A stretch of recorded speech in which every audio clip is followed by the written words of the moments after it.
श्लोक एक संजय बोले, उस प्रकार करुणा से व्याप्त और आंसुओं से पूर्ण तथा व्याकुल नेत्रों वाले शोकयुक्त उस अर्जुन के प्रति भगवान मधुसूदन ने यह वचन कहा।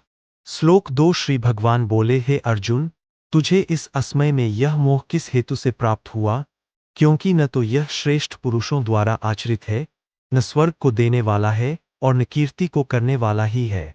श्लोक तीन इसलिए हे अर्जुन, नपुंसकता को मत प्राप्त हो, तुझमें यह उचित नहीं जान पड़ती।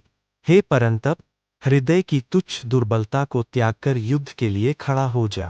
अर्जुन बोले, हे मधुसूदन, मैं रणभूमि में किस प्रकार बाणों से भीष्म पितामह और द्रोणाचार्य के विरुद्ध लड़ूंगा, क्योंकि हे अरिसूदन, वे दोनों ही पूजनीय है, इसलिए इन महानुभाव गुरुजनों को न मारकर मैं इस लोक में भिक्षा का अन्न भी खाना कल्याणकारक समझता हूँ, क्योंकि गुरुजनों को मारकर भी इस लोक में रुधिर से सने हुए अर्थ और कामरूप भोगों को ही तो भोगूंगा। हम यह भी नहीं जानते कि हमारे लिए युद्ध करना और न करना, इन दोनों में से कौन सा श्रेष्ठ है, अथवा यह भी नहीं जानते कि उन्हें हम जीतेंगे या हमको वे जीतेंगे।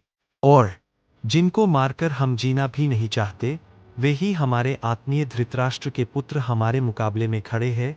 इसलिए कायरता रूप दोष से उपहत हुए स्वभाव वाला तथा धर्म के विषय में मोहित चित्त हुआ आपसे पूछता हूँ कि जो साधन निश्चित कल्याणकारक हो, वह मेरे लिए कहिए, क्योंकि मैं आपका शिष्य हूँ।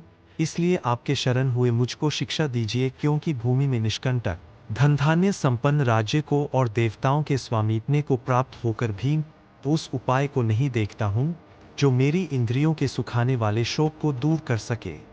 संजय बोले, हे राजन, निद्रा को जीतने वाले अर्जुन अंतर्यामी श्री कृष्ण महाराज के प्रति इस प्रकार कहकर फिर श्री गोविंद भगवान से युद्ध नहीं करूंगा यह स्पष्ट कहकर चुप हो गए। हे भरतवंशी धृतराष्ट्र, अंतर्यामी श्री कृष्ण महाराज दोनों सेनाओं के बीच में शोक करते हुए उस अर्जुन को हंसते हुए से यह वचन बोले। श्री भगवान बोले, हे अर्जुन, तू न शोक करने योग्य मनुष्यों के लिए शोक करता है और पंडितों के से वचनों को कहता है, परंतु जिनके प्राण चले गए हैं उनके लिए और जिनके प्राण नहीं गए हैं उनके लिए भी पंडित जन शोक नहीं करते हैं।